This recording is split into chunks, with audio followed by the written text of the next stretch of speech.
Hola, soy Ariana Martínez, bienvenidos a otro episodio de mi podcast. Hoy vamos a hablar sobre la agencia Magnum, que creo que es un tema muy ligado al episodio anterior, que hablamos de fotoperiodismo, pero creo que era importante hacer un capítulo aparte, porque hay mucho de lo que hablar y creo que da para un capítulo más extenso. Así que espero que os guste mucho y vamos a empezar. Imagínate ser fotógrafo y que de repente tu periódico te diga, vale, vas a hacer las fotos que tú quieras, o sea, que yo quiera, y en el sitio que yo quiera, de la forma que yo quiera, pero después esas fotos ya no te van a pertenecer, van a ser mías. Esto es un trato un poco injusto, ¿no? Hoy en día estamos acostumbrados a que podamos tener el control sobre nuestras propias publicaciones y los fotógrafos vendan las fotografías como quieran, las veces que quieran y a quien quieran, ¿no?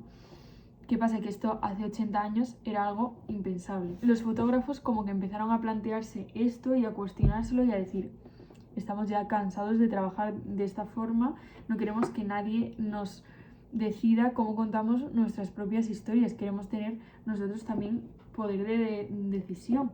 Y así fue como nació Magnum Photos, que es una agencia que revolucionó para siempre el fotoperiodismo y que sigue siendo referente mundial hoy en día. ¿Pero qué era la agencia Magnum? Pues antes de que existiese esta agencia, los fotógrafos trabajaban sobre todo para revistas y para periódicos. Ellos, les encargaban las fotos, ellos las hacían y pasaban a ser propiedad del medio. Ellos no podían ni siquiera decidir qué foto era la mejor de todas las que habían sacado. No podían ni volver a venderlo, ni volver a utilizarlo, ni nada. Así que pues empezaron a cansar y en 1947 nació la revolución. Estamos en un periodo en el que terminó la Segunda Guerra Mundial y el mundo estaba cambiando totalmente. O sea, siempre después de una guerra todo cambia radicalmente y millones de personas también querían comprender lo que había pasado. Y la fotografía era la mejor manera de explicarlo. Así que fue en este momento en el que 4 fotógrafos se reunieron y dijeron, esto tiene que cambiar, necesitamos que cambie. Y vamos a hacer algo completamente nuevo, una agencia donde los fotógrafos pues sean dueños de sus propias imágenes, que no sea nada de periódicos ni de revistas, solamente de ellos mismos. Y así fue como nació esta agencia. Y lo curioso es que no nació como una empresa cualquiera convencional, sino que nació como una cooperativa. O sea, todas las decisiones las tomaban entre todos y todos los beneficios que obtenían se compartían también entre todos. Al igual que los derechos de sus fotografías, que todos los mantenían y ya está. Eso era lo esencial, ¿no? El objetivo principal de esta agencia. Y esto fue algo muy avanzado para la época.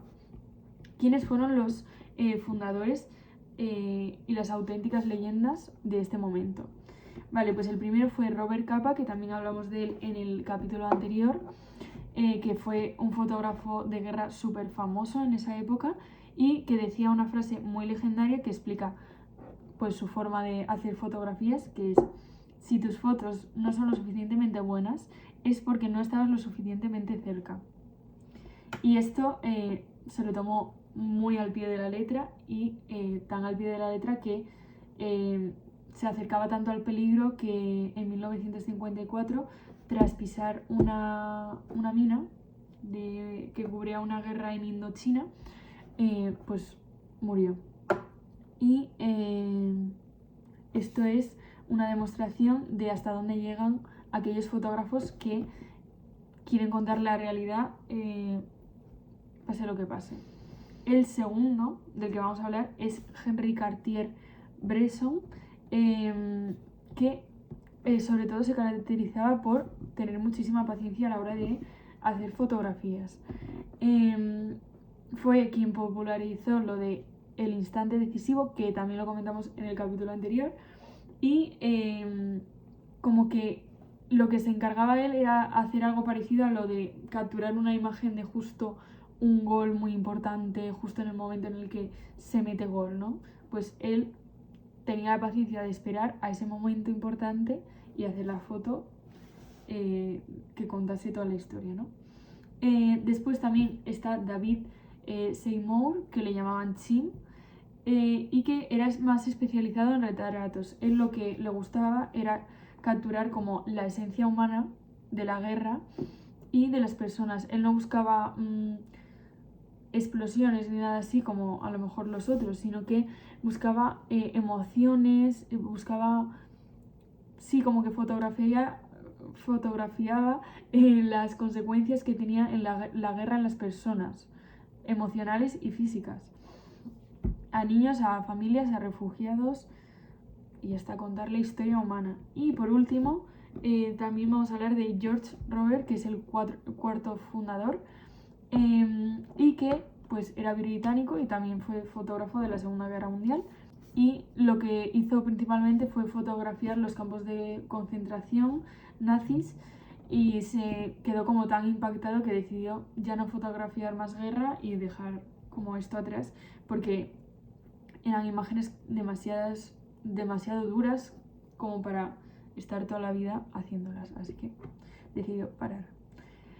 ¿Y por qué la agencia Magnum se llama Magnum? A mí me pareció muy curioso y lo primero que pensé fue en los helados Magnum, la verdad, pero obviamente creo que estos no son muy de esa época y es por otro motivo. Esto es un dato curioso, no es seguro que esta historia sea verdad, pero lo he buscado y hay varias teorías y esta es la que me ha convencido más, que dicen que durante la reunión estaban tomando estaban como celebrándolo con una botella de champán Magnum, que no sabía que era una marca de champán, que son unas botellas como muy grandes al parecer, y dijeron, pues venga, pues este nombre, ya tenemos nombre, que se llame así, y punto, y ya está. Así que me parece curioso y me parece divertido que sea por una botella de champán. Magnum también se encargó, o sea, fue tan revolucionario para la época porque lo que hacía era propagar una filosofía diferente de lo que es la fotografía. No buscaba únicamente lo espectacular, sino que buscaba también explicar una historia completa sobre un hecho. Y lo que hacían, sobre todo estos fotógrafos, era pasar semanas observando y siguiendo pues, a una persona para ver cómo vivía, convivir con ella, esperándola en sitios como para ver, y no buscaban como esa imagen rápida y ya está, sino que esperaban como al momento indicado para hacer justo la foto perfecta. Y buscaban comprender también lo que podía haber detrás de esa foto.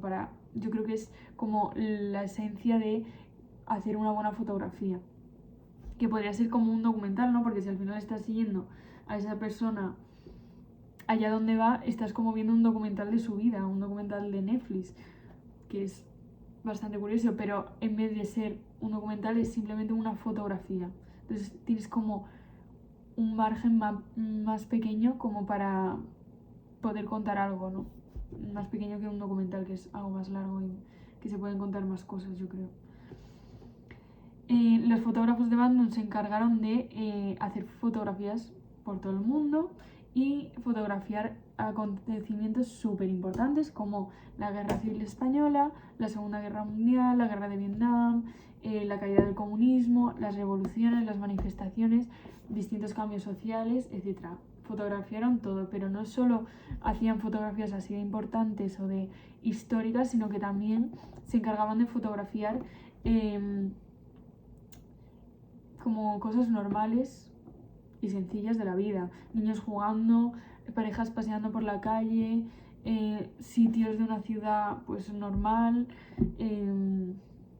y como que también sabían contar muy bien estos pequeños momentos que también son importantes. No todo es guerra, historia y manifestaciones, sino también la cotidianidad de la gente de un país o de la gente del mundo entero. En Magnum los fotógrafos podían proponer sus propios proyectos, viajar a donde quisiesen, coger el tema de reportaje que quisiesen y después venderlo y ya está. O sea, tenían como muchísima más libertad creativa. Entonces esto hizo que no fuesen solo una referencia periodística, sino que también se convirtieron en una referencia artística, porque se les permitió desarrollar esa parte como fotógrafos también y tener esa libertad, que me parece muy importante.